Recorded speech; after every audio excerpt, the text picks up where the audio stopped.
Why does it feel like every time you pray for something life-changing, heaven answers with silence or a single word, wait?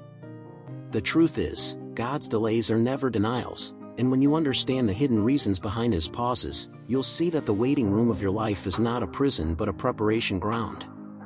Sometimes God says wait because what you are asking for would crush you if He gave it to you too soon. You pray for a spouse, a promotion, a platform, but He knows your character still has cracks that pressure would widen, and like a wise father He withholds until you are strong enough to carry the blessing instead of being buried beneath it.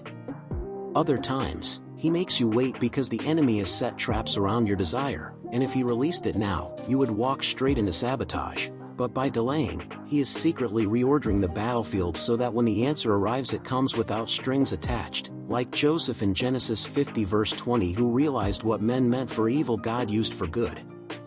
Sometimes the waiting is because God is aligning not just your heart but the hearts of others. You may feel ready, but the people connected to your destiny are not yet in position. And Romans 8 verse 28 reminds you that all things must work together, not just your part but theirs as well, which means the clock you are watching is not the one heaven is using.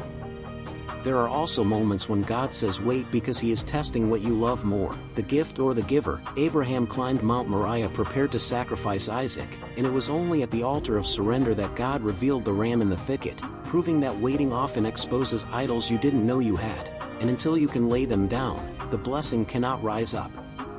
And here's a shocking truth. Sometimes wait is God's way of protecting your intimacy with Him, because He knows the moment you receive what you've been begging for, you might run from His presence and worship the blessing instead of the one who blessed you, so He withholds to guard your soul even if it frustrates your flesh.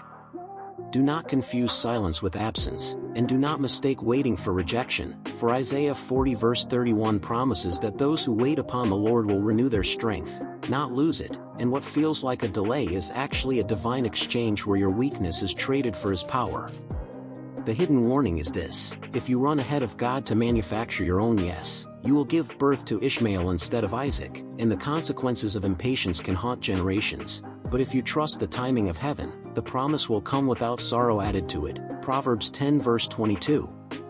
So when God keeps saying wait instead of yes, it is not a cruel game, it is a sacred strategy, shaping you, shielding you, and sanctifying you, until the day arrives when His yes will not just bless your life but glorify His name through it. And the real question is not whether God is making you wait, but whether you will keep your heart faithful enough to wait with Him.